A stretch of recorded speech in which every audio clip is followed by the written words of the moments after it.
Assalamualaikum warahmatullahi wabarakatuh. Pada video kali ini, kami akan memandu kalian untuk melakukan praktikum di rumah mengenai materi difusi osmosis pada kentang. Panduan ini disusun oleh kelompok 1 yang beranggotakan Fitri Andriani, Lintang Aninditya, Ahmad Zain, dan Safina Zahira. Baik, sebelum kita memulai praktikum kali ini mengenai difusi dan osmosis, ada baiknya kita mengetahui apa itu difusi dan apa itu osmosis. Nah, dalam proses kehidupannya, sel-sel ini memerlukan sebuah pertukaran gas untuk melakukan respirasi.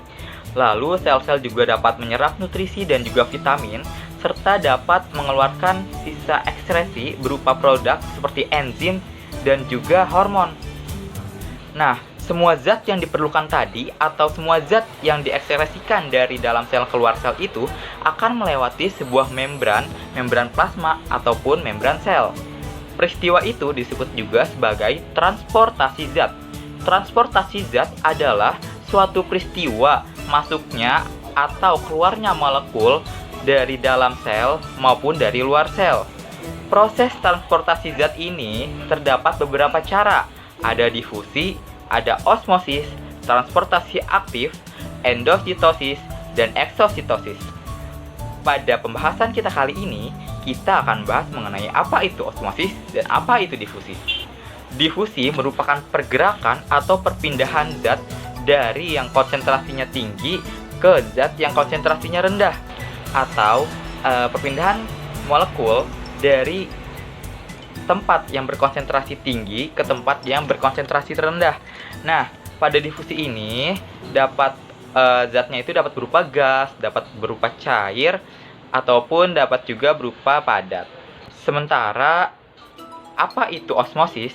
Osmosis merupakan proses perpindahan molekul-molekul zat pelarut, khususnya itu air, dari tempat yang berkonsentrasi rendah menuju tempat yang berkonsentrasi tinggi melewati sekat semi permeabel. Nah, jadi sudah ada ya perbedaannya tadi.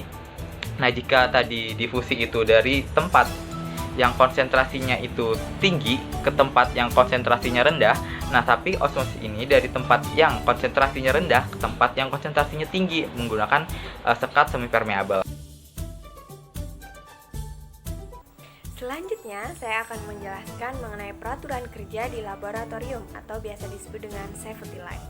Jadi, selama kita melakukan praktikum di laboratorium, hal-hal apa saja yang dapat kita lakukan?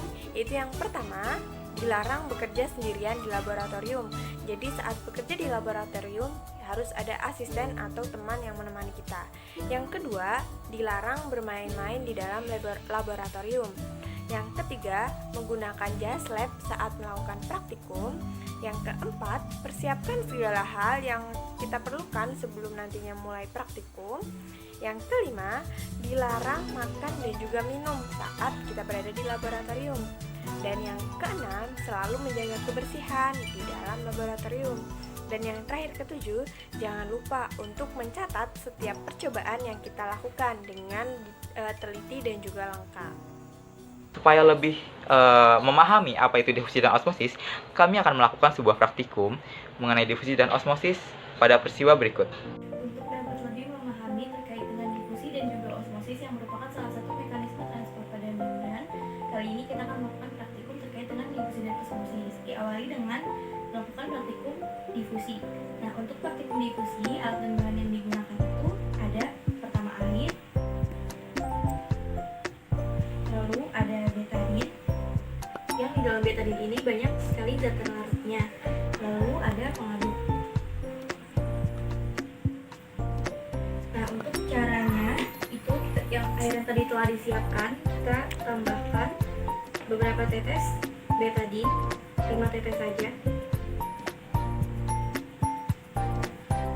Nah, kemudian amati apa yang terjadi pada air dan betadin ini. Kita dapat amati bahwa betadinnya perlahan-lahan akan tercampur dengan air. Apabila kita bantu dengan pengadukan, nah kita dapat amati bahwa perlahan-lahan akan tercampur apabila dibantu dengan pengadukan. Ini menunjukkan adanya peristiwa difusi. Nah, di sini tugas kalian yaitu untuk mengamati apa yang terjadi, lalu mencatat apa saja perubahan yang terjadi, dan setelah itu kalian analisis mengapa hal tersebut dapat terjadi. Selanjutnya kita akan melakukan praktikum yaitu osmosis. Nah, untuk osmosis, praktikum osmosis, ini alat dan bahan yang diperlukan yaitu yang pertama ada kentang, lalu selanjutnya ada garam, lalu ada air, selanjutnya 3 buah wadah, penggaris, pisau, dan juga pengaduk. Nah, untuk cara-cara praktikumnya, yang pertama itu kita kupas dulu kentangnya.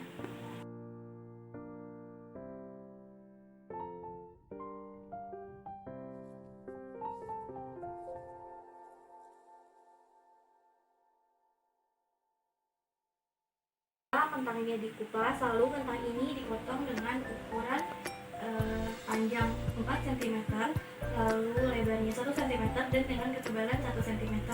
Potongan itu dibuat sebanyak 3 potongan.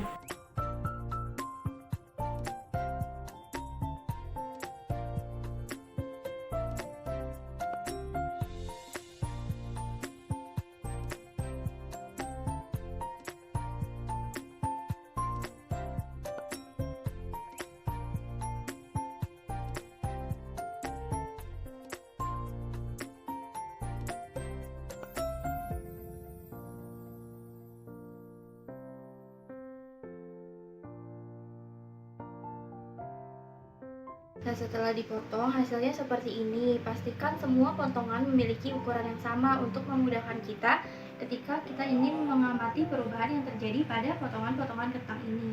Kemudian kita sisihkan terlebih dahulu potongan kentang yang tadi, lalu kita siapkan wadah kosong. Selanjutnya, wadah kosong ini kita akan isi dengan larutan-larutan yang akan digunakan untuk merendam kentang tadi. Wadah pertama isi dengan menggunakan 100 ml air. Selanjutnya, pada wadah kedua tambahkan 100 ml air juga, lalu tambahkan 5 sendok teh garam. Lalu selanjutnya kita aduk dulu hingga homogen.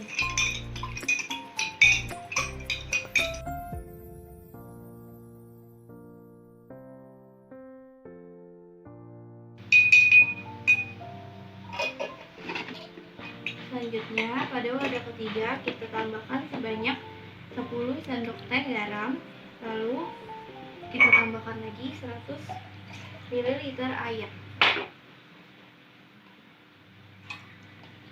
Lalu setelah itu kita aduk dengan menggunakan sendok.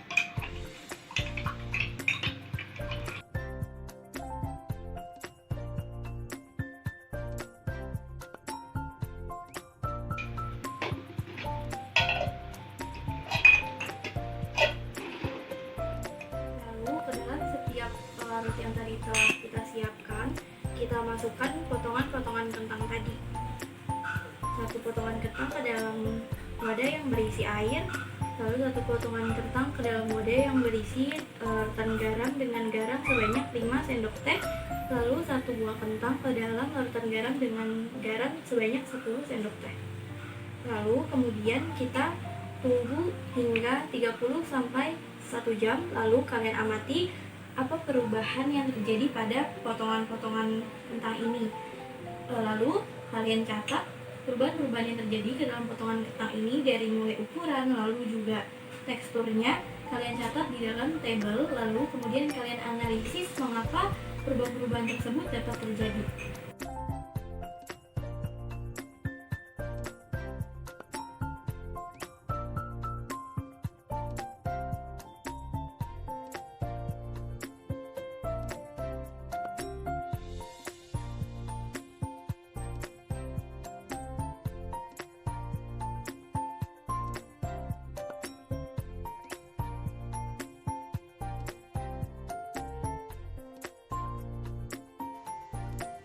Bagaimana hal tersebut dapat terjadi? Berdasarkan judul praktikum kali ini, ada dua faktor utama yang menyebabkan hal tersebut dapat terjadi. Yang pertama itu adalah difusi. Difusi adalah proses perpindahan zat dari tempat yang berkonsentrasi tinggi ke tempat dengan konsentrasi yang lebih rendah. Oleh karena itu, molekul-molekul betadin akan menyebar ketika diteteskan ke dalam air. Selain itu, dapat kita simpulkan juga bahwa betadin ini memiliki konsentrasi yang lebih tinggi dibandingkan dengan konsentrasi air, sehingga ketika diteteskan mengalami proses difusi. Faktor kedua yaitu osmosis. Osmosis adalah proses perpindahan zat dari tempat dengan konsentrasi air yang lebih tinggi ke tempat dengan konsentrasi air yang lebih rendah melalui membran semi-permeabel. Oleh karena itu, dapat kita simpulkan, kentang yang dimasukkan ke dalam air garam akan menyusut dan menjadi fleksibel, karena konsentrasi air di bagian dalam sel kentang lebih tinggi dibandingkan dengan air garam. Oleh karena itu, menyebabkan air cenderung bergerak keluar sel melalui membran. Nah, bagaimana teman-teman? Apakah sudah lebih paham mengenai difusi dan osmosis melalui panduan praktikum kali ini? Jangan lupa untuk coba di rumah ya. Terima kasih sudah menonton. Wassalamualaikum warahmatullahi wabarakatuh.